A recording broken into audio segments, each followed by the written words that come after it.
I've seen Brent.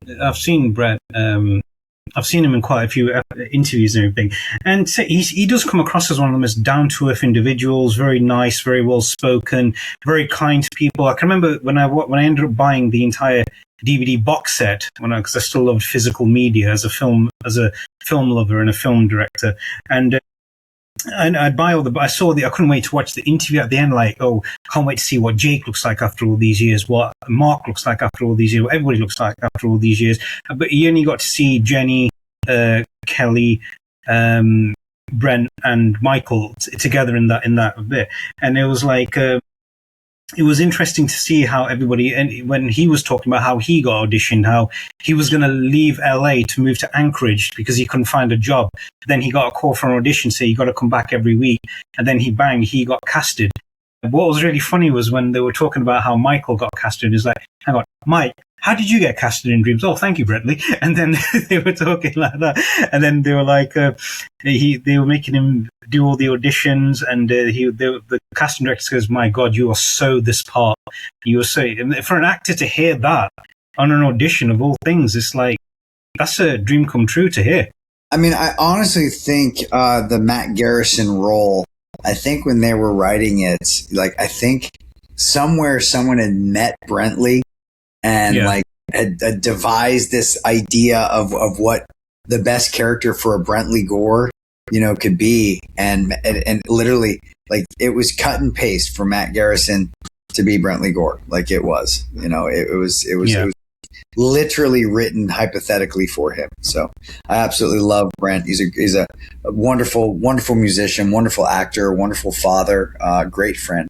Truly a great friend. Yeah, he seems it. He seems it as well. God bless him. If he's listening, big shout out.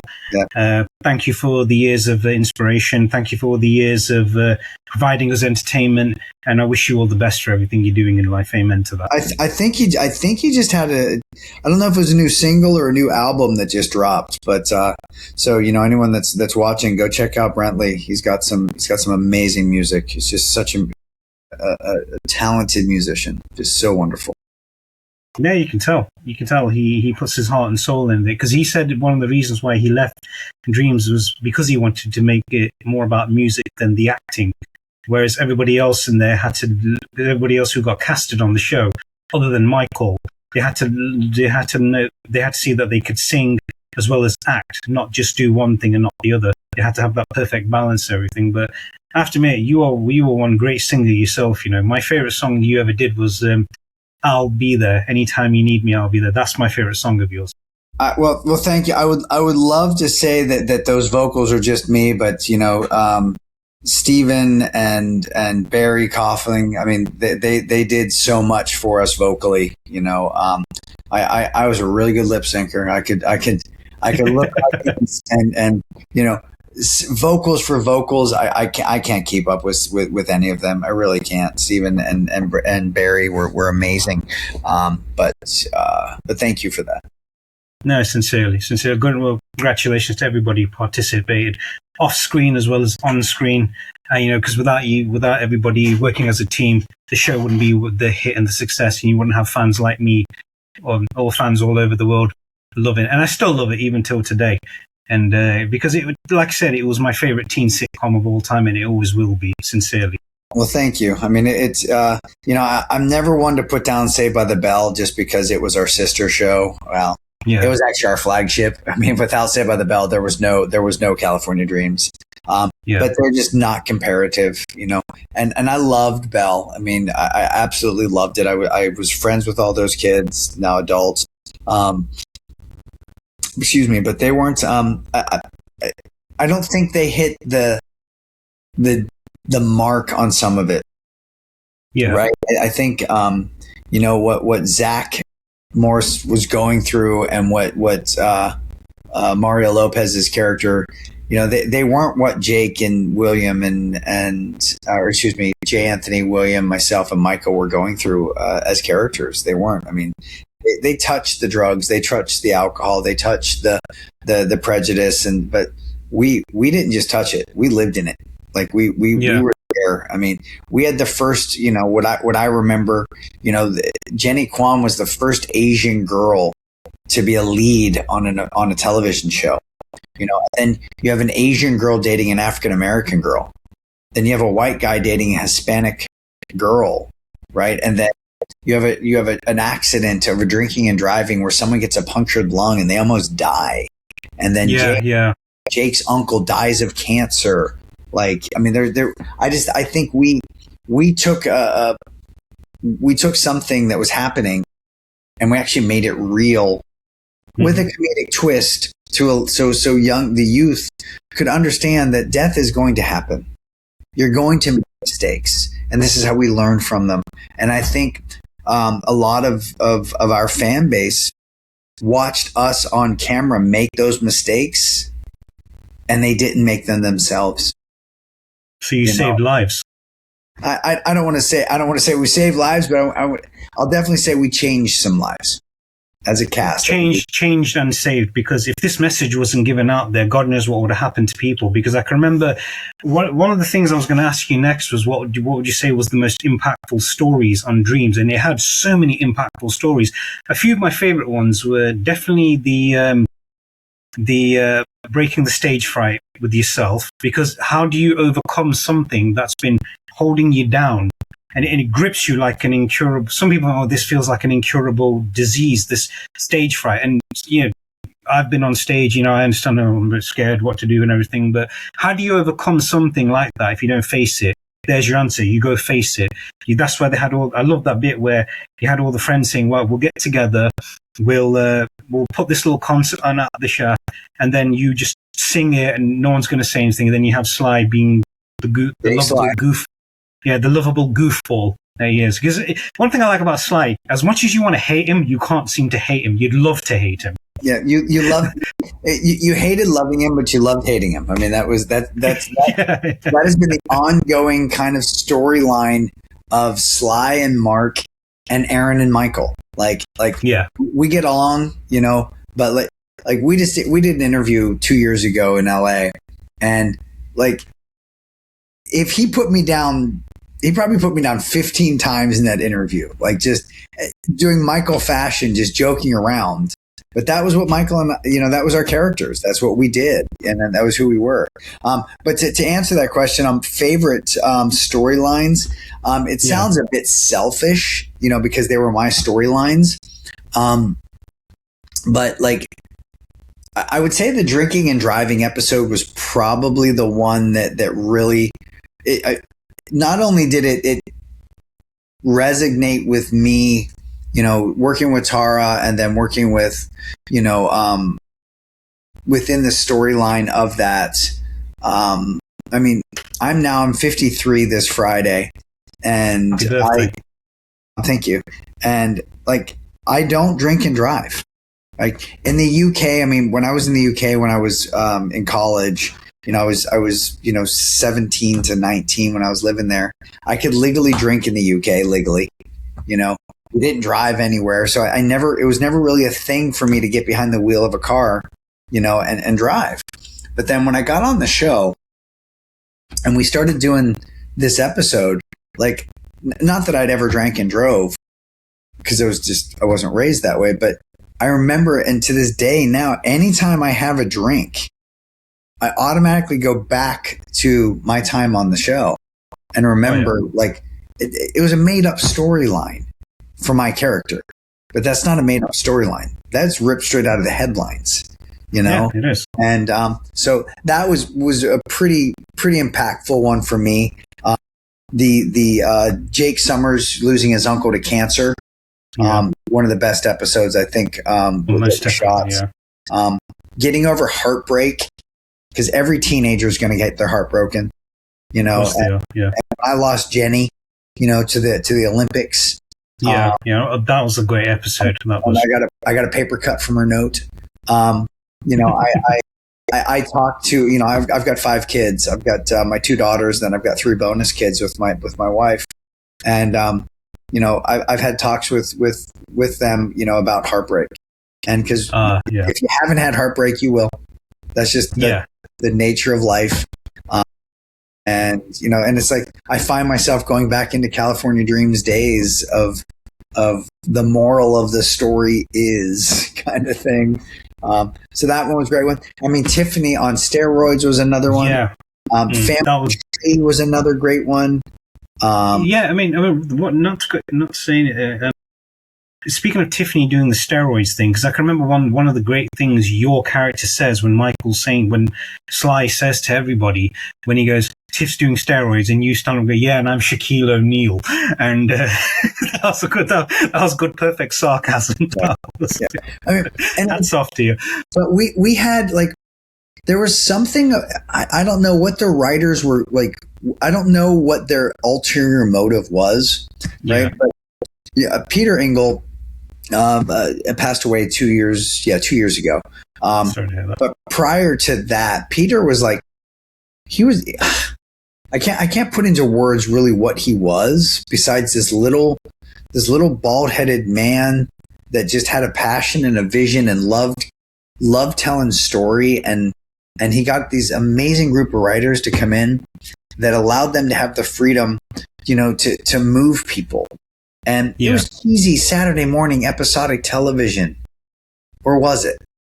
You know what I mean? And that's like I look at the shows today, and I'm not putting down any of the 2000s and newer shows, but go back to California Dreams, watch an episode of California Dreams, and look at how politically correct it is.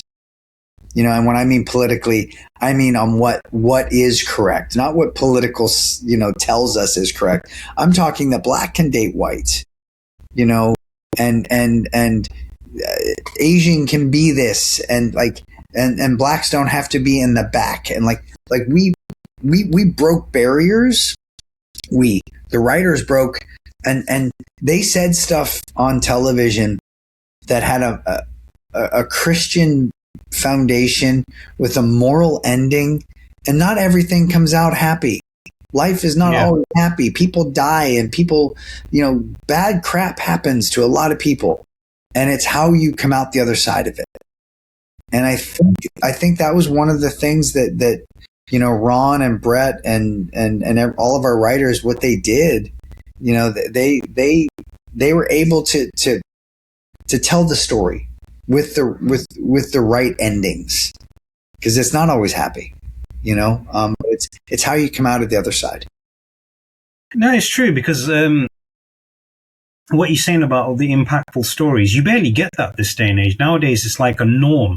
Oh, it's normal to do this, normal to do that. But when you tell it from that young age, and I have to admit, so many impactful stories came out of California Dreams. This is why I love tuning into it, because, like, what's this going to say? What's that? It wasn't all about the music. It wasn't all about the bands, and it wasn't about the characters.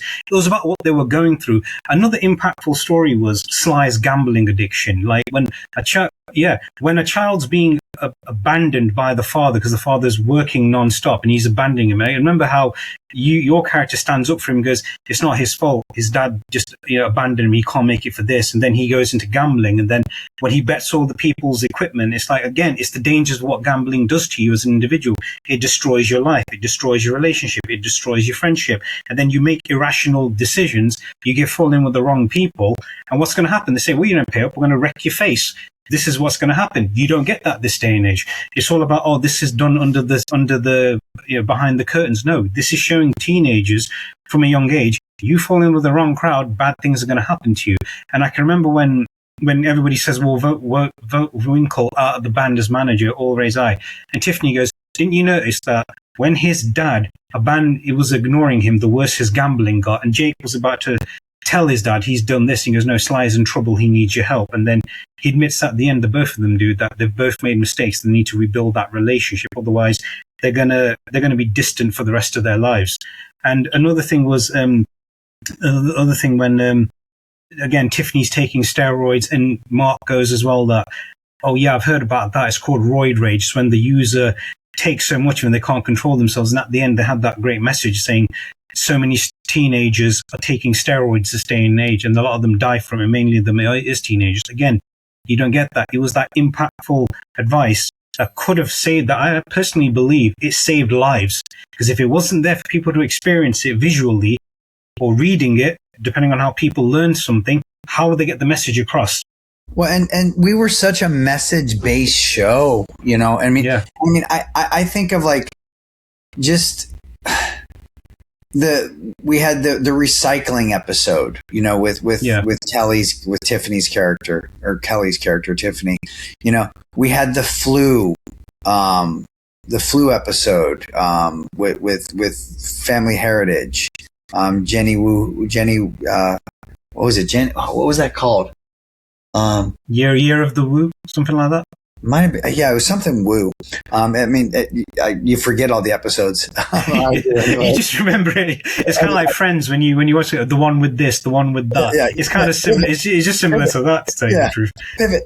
But yeah, so we had so many, and I mean, and we could talk for hours about what each episode and what each character, what their through lines were, you know, with the A story, the B story, and the C story that was happening. You know, Princess and the Yeti, you know, talked about, you know, understanding, you know, just because your family's wealthy doesn't mean you're wealthy, and doesn't mean that you have to be a stuck-up snob. And it seems so minuscule and trivial, but that is such an important lesson, because some of these kids, they come from a lot of money. I teach at a very wealthy high school. And a lot of these kids that come in there freshman year or earlier, they know that their parents are millionaires, you know, and very quickly we remind them that, your parents are millionaires. Yeah. You're not. You got to earn that. Yeah. And so I think there's so many life lessons that Dreams talked about. I do want to ask you one quick question. You said that you have the box set of the show. Did you happen to get season 5, or are you still waiting on that one too? I've been told it's not available yet, because I did speak to Jay about it, and Jay goes, it's not been released yet. And I was a bit sad. I was like, come on, man, I want to finish the whole box set and everything. Let me guess, you've got it, haven't you? Why wouldn't you have it? I'm going to share something with you, which is kind of funny, because I have this. Oh, that's awesome. Right. So this is, and I mean, look, I'm a fanboy, right? I have my cast members sign my stuff. But this is, as far as I know, I don't know. This is the only copies that I'm aware of season 5. Really? Yeah. I mean, I know that they're out there. Like, I know that because they've aired, obviously. But somehow I have this,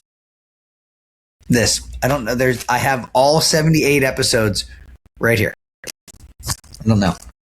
Yeah, so, you're a hero, Aaron. I have to I don't know about a hero. I've never, I'll be honest with you, I've never watched them. The only time I ever tuned in, I also have this. It's also signed by the cat. You know. Oh yeah, because you've never met them before, have you? No, I've never met them.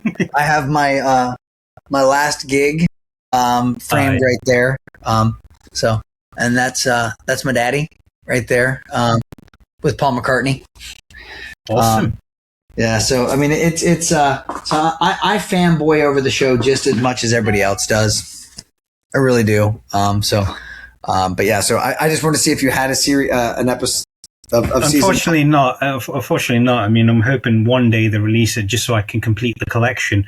But it's obviously, I mean, I still watch it on YouTube and everything, and I still remember all the comments in there as well, which is great. It's absolutely fantastic.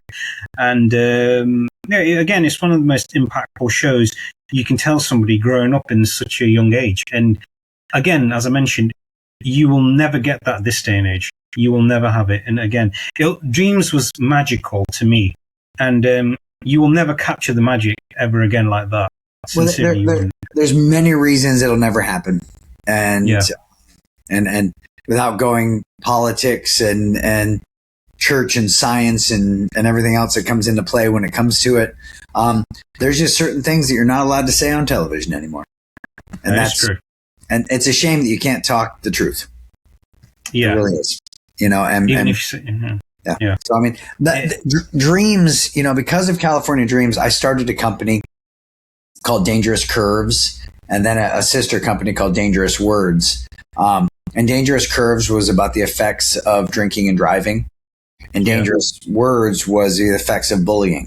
You know, and that all came from, you know, California Dreams. Yeah, it helped that I was on a television show. It helped that I had a platform that I could capitalize on that platform by going around the country and talking to kids about the effects of drinking and driving, talk to the kids about the effects of bullying. But it was because California Dreams allowed us to do that. You know, that is true. Peter Engel fought tooth and nail with TNBC to be able to tell the truth on TV. And it wasn't always, rainbows and butterflies, or I can imagine. Unicorns, whatever the phrase is. Yeah. So I always say sunshine and rainbows. Most of them. Right. Sunshines and rainbows. Yep. Yeah. So how would you describe, in your own words, your character, Mark Winkle, other than Winkle good? I think that's probably the number one question I get. And oh yeah.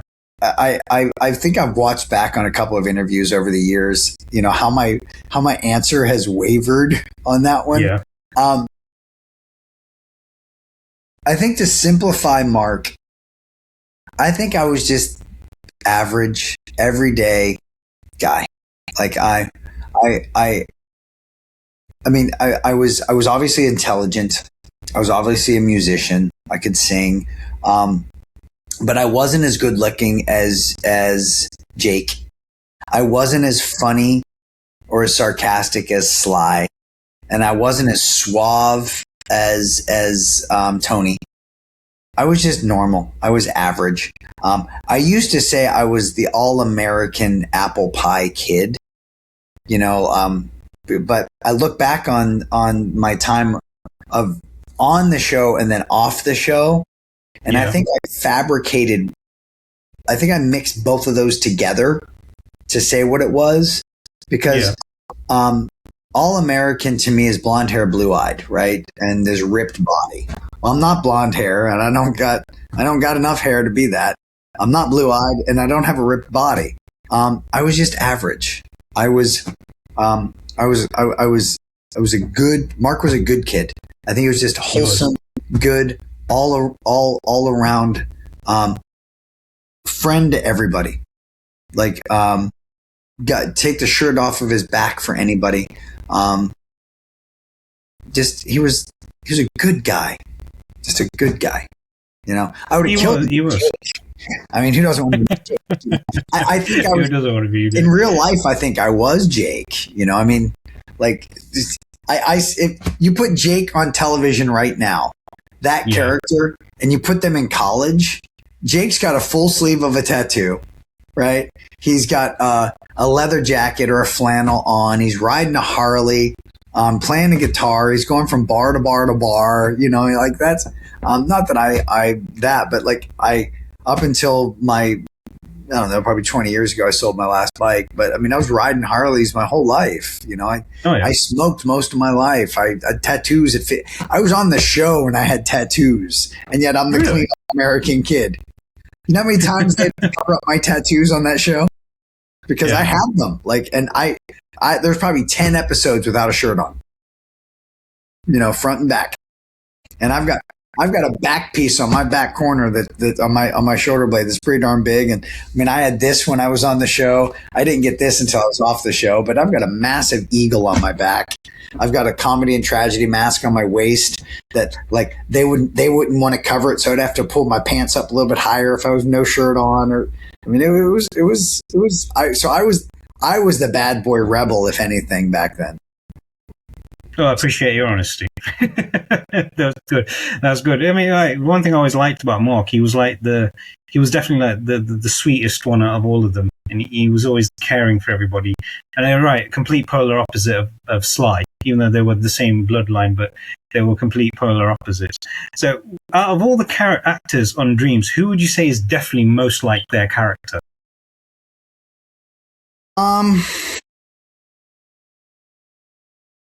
Brent is a lot like his character. Jenny Kwan, like I can't say this enough. Jenny Kwan and Kelly Packard are probably the sweetest two girls you've ever met in your life. Kind, caring, giving, just absolutely down to earth, amazing. Kelly's an amazing mom. An amazing wife, just an amazing person. So I think she's a lot like who Tiffany, was on the show. William, William's a doctor now. So, I mean, it's I saw that. So it's like, and then Michael's a father. So but Michael is Sly. Sly is Michael, he's still a smart aleck. I mean, and I'd say if it wasn't here. But I would probably say Jenny and Kelly are the most like their characters. I'm nothing like Mark, honestly. Mark wears button-down shirts tucked in, buttoned all the way to the top. Wears a belt with everything. I don't own a belt. Mark would wear a tie, even though it might be a clip-on every now and again. I've worn a tie, I think, twice in my life, and most recently was at my daughter's wedding. I had to go buy a tie. I just don't. It's just not me. I mean, I wear jeans and a t-shirt and a baseball cap every day of my life. Even a lot of times when I'm teaching, I teach this way at school. So there's similarities with our characters because you live in a character for that long, you have to kind of be similar to it. I mean. Yeah, no, I can imagine. I can remember when I interviewed Jay. Jay said, "Out of everybody, Michael's definitely the most like his character." And I don't know, maybe because I've followed Michael's work, and obviously now, bless him, congratulations if he's listening to him becoming a father, and I hope everything goes well for him and everything. And I did ask Jay. Jay goes, he wasn't as much like Jake, but there were some similarities to him as well, because he managed to land the part just after his 21st birthday, bless him. Because I remembered him telling me that, and he goes, if he, at least by then, the paychecks were coming through, they were cashing him at the bank, they were clearing out the bank, and he was able to get himself what he wanted for his birthday. Well, that's a great birthday present to have. I can tell you, we've all struggled. Every one of us as... just life struggle, right? The most resilient is probably Jay Anthony. Oh yeah, because Jay Anthony, his and I'm sure in the interview he talked about his past, right, and his childhood and everything else, and his multitude of family members and living and where and financials and all this stuff. Jay was broke when he got hired on Dreams. He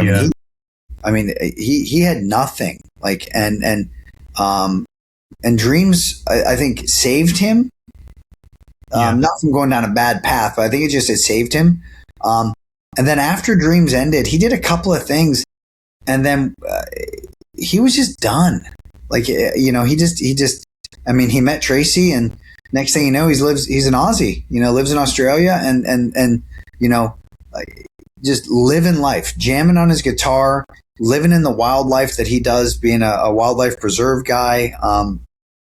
But Jay fought. Jay was a fighter.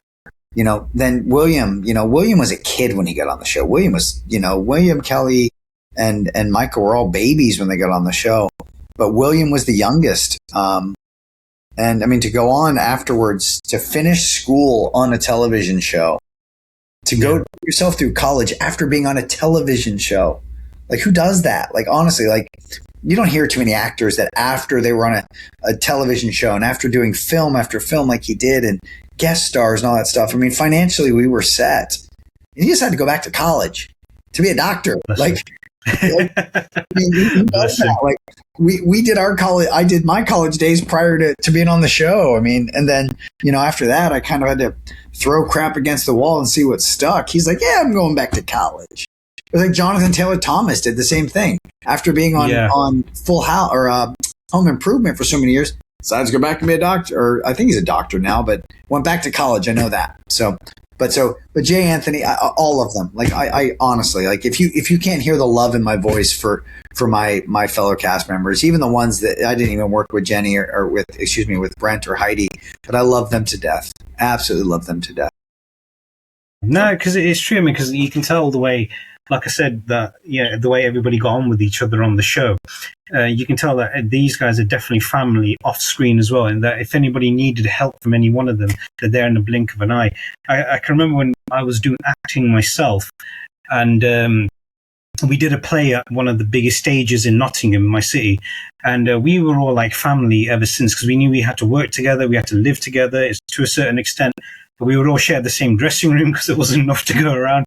And we sit there, we'd play music, play games, and we'd all have like a soda each as well. And when it was all wrapped up, we were like so sad that this is finished. We feel like, I kept saying, I wish this was a TV show, not a theatre performance where we could all see each other every week. We could all leave our boring day jobs and do this instead. And I can remember when one of the lads moved to another city called Manchester. Don't know if you've heard of it. I know quite well. Yeah, so he moved there for university, and he goes, you guys have got to come up and spend a weekend up there. So yeah, fine, we'll come up there. We had the best time ever, and even nowadays when I go back there, just you remember all the beautiful good times you all had, and that's going back 20 years, and we still can't get over the fact that we've all, yeah. 30. Yeah, 30 for you, 20 for me. Yeah. So 50 years of good time added together. Right. Well, yeah. Imagine though. So let's just kind of put that into a perspective. You did that show for how long? 5 years. What, the performance that we did? Okay, the performance we did that, we were working together for about at least 3 months. Seriously, it was, you go to work in the morning, you'd go straight to set for rehearsals. You had to tell the directors, I can't do today because I've got this work. My job goes, right, go to your job, but I need you here right away afterwards. Right, done. Do that. And we were nonstop. We'd get there, we'd all hug each other, and we would like share the same dressing rooms. We'd be laughing, joking, dancing. Yeah, me dancing. It's a horrible thing to see. And we would just keep in touch, and we still keep in touch. I kid you not. 20 years later, we'd ring each other up a happy birthday. They're all married, got kids. I'm the only one who's not married and got any kids. And we're still family even till today.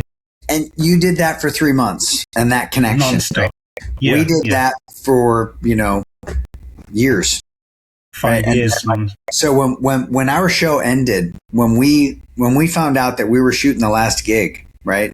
Such an appropriate title of an episodic show, which is funny because it was number 61662. And the numbers, 2 and 6 and 6 and 2 that show up in my life are crazy.